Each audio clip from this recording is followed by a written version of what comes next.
গত সেপ্টেম্বর মাসের 4 তারিখ উদয়পুর কিরণ পেট্রোলিয়ামের সামনে থেকে একটি পালসার বাইক চুরির ঘটনা সংঘটিত হয়।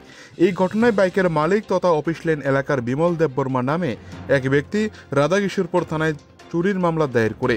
সেই সময় চুরির মামলা হাতে পেয়ে পুলিশ তদন্তে নেমে উদয়পুর থানার অন্তর্গত পূর্ব গোকুলপুর এলাকার বাসিন্দা তথা কুখ্যাত চোর পিন্টু দাসকে গ্রেপ্তার করে তার কাছ থেকে উদ্ধার হয় একটি পালসার বাইক। বর্তমানে রাধাকিশোরপুর থানার হেফাজতে রয়েছে পিন্টু। পুলিশের সূত্রে দাবি, উদয়পুর থেকে গত কয়েকদিনে 5টি বাইক চুরি করা হয়েছে। তার মধ্যে 4টি বাইক ইতিমধ্যেই ভারতের পার্শ্ববর্তী রাষ্ট্র বাংলাদেশে বিক্রি করে দিয়েছে চোরের দল।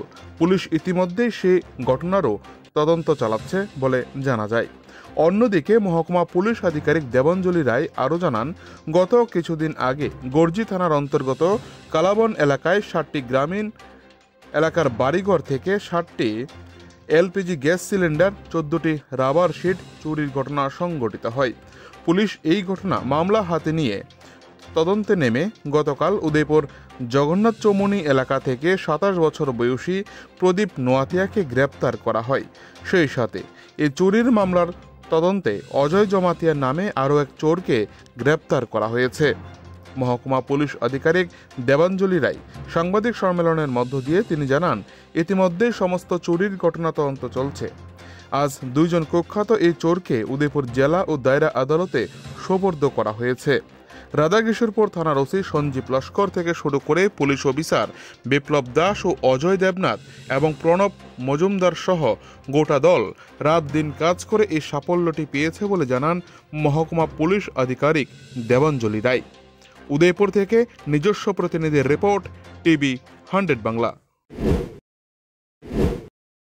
4/9/2025 আমাদের কাছে একটা কমপ্লেন আসে যে একজন ব্যক্তি, তার নাম বিমল দেববর্মা, তার present address Office Lane Holy College 2nd floor ওইখানে, আর সে তার বাইক রেখেছিল কিরণ পেট্রোলিয়াম পাম্পের সামনে, যেখান থেকে বাইকটা চুরি করা হয়। তো অ্যাকর্ডিংলি কমপ্লেন পেয়ে আমরা কেস রেজিস্টার করে তদন্ত স্টার্ট করি, যার পরে গত 13 তারিখ মানে গতকালকে 13 তারিখ সেপ্টেম্বর 2025 আমরা একজন বাইক লিফটারকে অ্যাপ্রিহেন্ড করতে পেরেছি, যার নাম পিন্টু দাস, তার বয়স 30 আর বাড়ি হলো ইস্ট গোকুলপুর। তো প্রিলিমিনারি ইন্টারোগেশনে তার থেকে আমরা একটা বাইক রিকভার করতে সক্ষম হয়েছি, আর বাইকটা রিকভার করেছি আমরা কলমছড়া পিএসের জুরিসডিকশন থেকে। তো অ্যাকর্ডিংলি পুলিশের পেট্রোলিংও আমরা বাড়িয়েছি, আমাদের যেখানে যেখানে ফিক্সড পিকেটে আমরা এক্সট্রা ফোর্সও আমরা ডিপ্লয় করেছি, আর এর মধ্যে আমরা বেশ কিছু রিকভারি করার চেষ্টা করছি, যার মধ্যে আমরা আমরা সাকসেস পাওয়া স্টার্ট করেছি। তো আশা করি আগামী দিনে যেগুলো চুরি গেছে এগুলোকে আমরা রিকভার করতে সক্ষম হব। ম্যাডাম, এটাকে সাম্প্রতিককালের একটাকে সাফল্য মনে করছেন আপনি আপনার আসার পরে? না, দেখুন, এই বাইকগুলো চুরি গেছে আমি আসার আগে, তো চেষ্টা চলছিল আমি আসার আগে থেকেই।